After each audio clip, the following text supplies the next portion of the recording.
A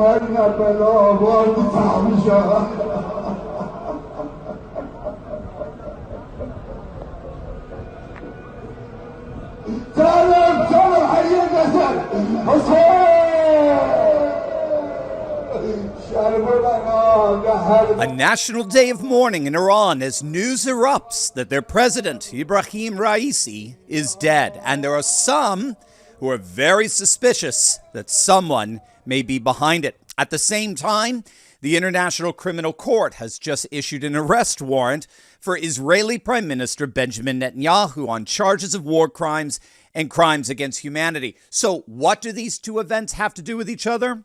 That is what we're about to find out.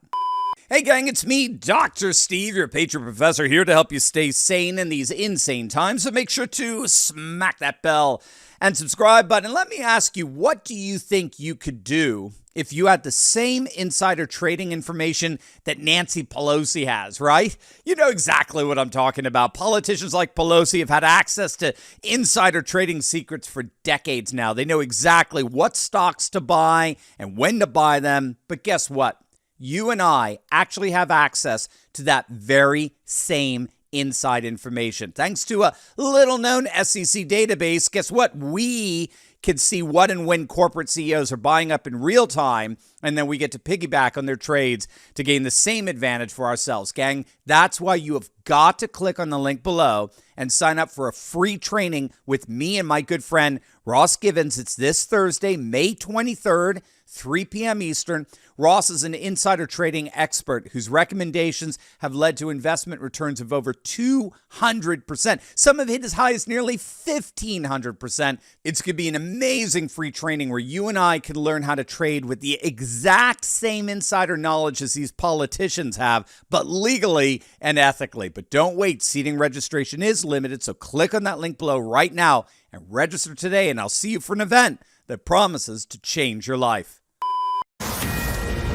A Fox News alert and breaking right now. Iranian President Ibrahim Raisi and his foreign minister have been killed in a helicopter crash. Their deaths confirmed by Iranian state media overnight, triggering a massive response across the Middle East and around the world. In news that shocked the rising geopolitical order, Iranian President Ibrahim Raisi has been reportedly killed in a helicopter crash. The helicopter that carried the president, as well as a number of other officials, including the Iranian foreign minister, went missing in the mountains in the East Azerbaijan province last night. Search and rescue teams were immediately dispatched, but found no survivors. Now, obviously, given the tensions between Iran and Israel right now in the wake of the mutual and rather tame choreographed, but nevertheless very significant exchange of missiles between the two countries, Israeli officials had to issue a public denial of having anything to do with the crash. And at this point, it does appear that Iranian officials are indeed blaming the incident on inclement weather. Others are not so sure.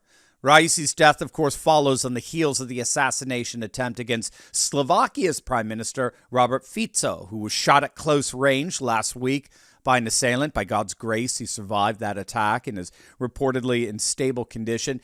Now, Fico's attacker is being reported as having extreme pro-Ukrainian sentiments, whereas Fico himself has been a major critic of NATO's policy towards Russia. He campaigned on that and he won.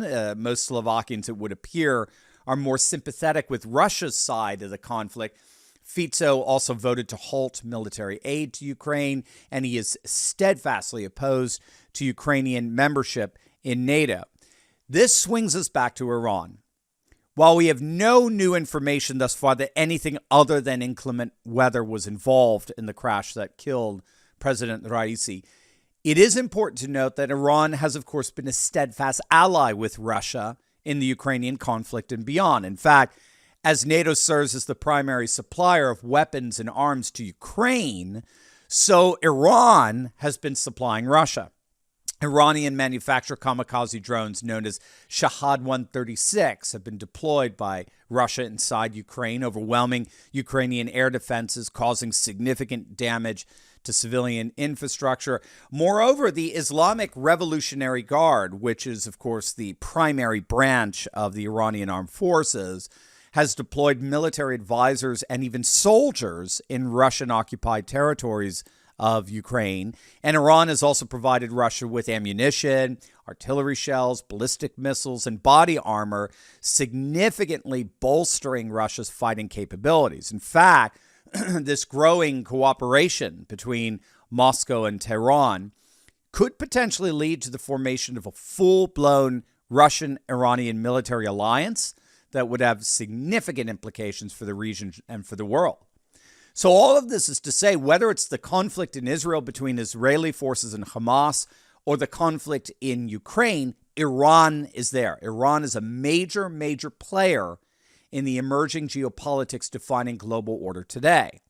So that means we'll obviously have to keep a very close eye on how things develop in terms of the investigation surrounding this crash. Now, at the very same time, we've got the ICC, the International Criminal Court, issuing arrest warrants for both Hamas leader Yahya Sinwar as well as Israeli Prime Minister Benjamin Netanyahu on charges of war crimes and crimes against humanity over the October 7th attacks on Israel for the former and the subsequent war in Gaza and the humanitarian disaster that's followed for the latter. Now, of course, these arrest warrants follow on the heels of the very same ICC issuing an arrest warrant several months back for President Vladimir Putin and for his alleged war crimes in Ukraine.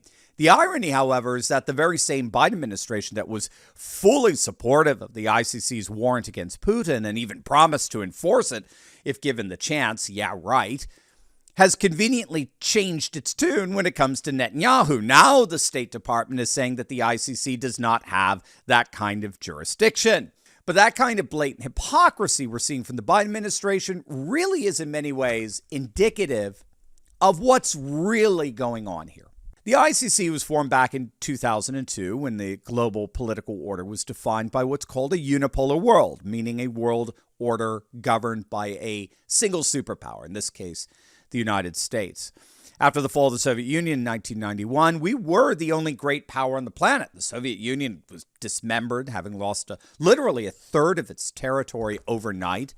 China was still up and coming in the 90s and is thought to be economically primed to actually eventually embrace liberalism. Same with India.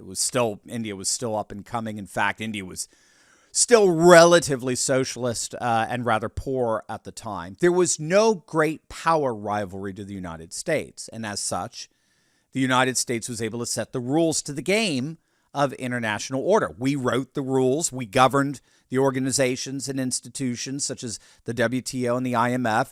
And we helped establish the ICC, the International Criminal Court. That world order lasted about 3 decades. And now that world, that unipolar world where the United States existed as the sole superpower on the planet, basically setting up all the institutions by which all the other nations had to be a part of, that world is now dead. It still exists in institutions like the ICC, but those institutions don't have anywhere near the authority or legitimacy they once had. And the reason for that is because so many of those powers that were dormant in the 1990s have since risen up as great political powers.